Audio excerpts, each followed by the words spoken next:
নমস্কাৰ প্ৰিয় শ্ৰোতাসকল, আজি আমি এই ভিডিঅ'টিত মেঘ ৰাশি আৰু বৃষ ৰাশিৰ জাতক জাতিকাসকলৰ ছেপ্টেম্বৰ মাহটো কেনেদৰে পাৰ হ'ব তাৰ বিষয়ে আলোচনা কৰিম।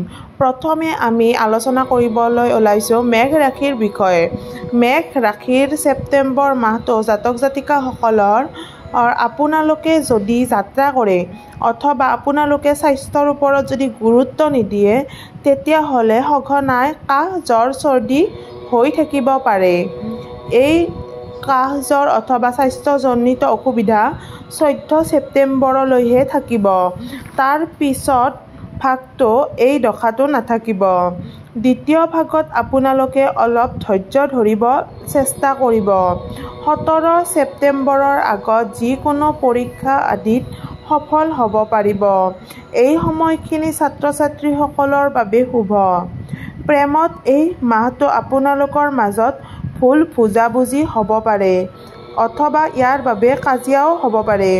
বৈবাহিক জীৱনত এই সময়খিনি জীৱনসংগীৰ লগত ক'ৰবালৈ ফুৰিব যাব পাৰে অথবা কিবা প্ৰয়োজনীয় বস্তু ক্ৰয় কৰিব পাৰে। ভাগ্যৰ ক্ষেত্ৰত আপোনালোকৰ মাহটোৰ পিছৰ ভাগহে ভাল দেখিবলৈ পোৱা গৈছে। এই মাহটো আপোনালোকে বিনিয়োগ কৰিব পাৰিব। আপোনালোকৰ এই মাহটোত কিন্তু আত্মবিশ্বাস হ্ৰাস হ'ব। কামত মন নবহিব পাৰে। তথাপি কিন্তু আপোনালোকৰ বাবে বিভিন্ন ধৰণৰ কৰ্মৰ পথ মুকলি হ'ব। ব্যৱসায়ত এই মাহটো মধ্যম।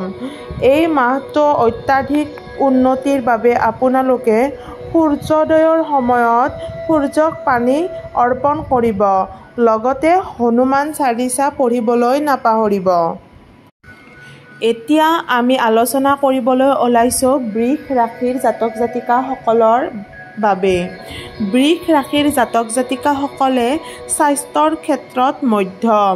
এই মাহটো আপোনালোকে যাত্ৰা কৰিলে দুৰ্বল অনুভৱ কৰিব পাৰে। পঢ়াৰ ক্ষেত্ৰত আপোনালোকে এই মাহটোত অত্যন্ত শুভ। যিকোনো নিৰ্ণয় লোৱাৰ বাবে এই সময়খিনিও উত্তম। প্ৰেমৰ ক্ষেত্ৰত আপোনালোকৰ সংগী অলপ খঙাল হৈ উঠিব পাৰে এই মাহটোৰ প্ৰথম ভাগত। দ্বিতীয় ভাগত মনোমালিন্য অথবা বুজাবুজি হৈ উঠিব। বৈবাহিক জীৱনত দুয়োজনৰ মাজত মনোমালিন্য হ'ব পাৰে। লগতে জীৱনসংগী অলপ অসুস্থ হৈ উঠিব। সৰু সৰু কথাবোৰ যিমান পাৰে এৰাই চলিবলৈ চেষ্টা কৰক। ভাগ্যৰ ক্ষেত্ৰত বৃষ ৰাশিৰ জাতক জাতিকাসকলৰ এই মাহটো শুভ। আপোনালোকৰ অত্যাধিক শুভ ফল লাভ কৰিব কিন্তু মাহটোৰ শেষ ভাগলৈকেহে। এই মাহটোত আপোনালোকে কষ্টতকৈ বেছি বুদ্ধিৰ দ্বাৰাহে কাম কৰিবলৈ চেষ্টা কৰিব। ব্যৱসায়ৰ ক্ষেত্ৰত এই মাহটো মধ্যম। এই মাহটোত অত্যাধিক শুভ ফল লাভৰ বাবে আপোনালোকে সূৰ্য অস্তৰ পিছত চন্দ্ৰমাৰ বীজ মন্ত্ৰ পাঠ কৰিব নাপাহৰিব। আৰু যদিহে ভিডিঅ'টি চাই ভাল পালে তেতিয়াহ'লে লাইক, শ্বেয়াৰ আৰু ছাবস্ক্ৰাইব কৰিবলৈ নাপাহৰিব। ধন্যবাদ।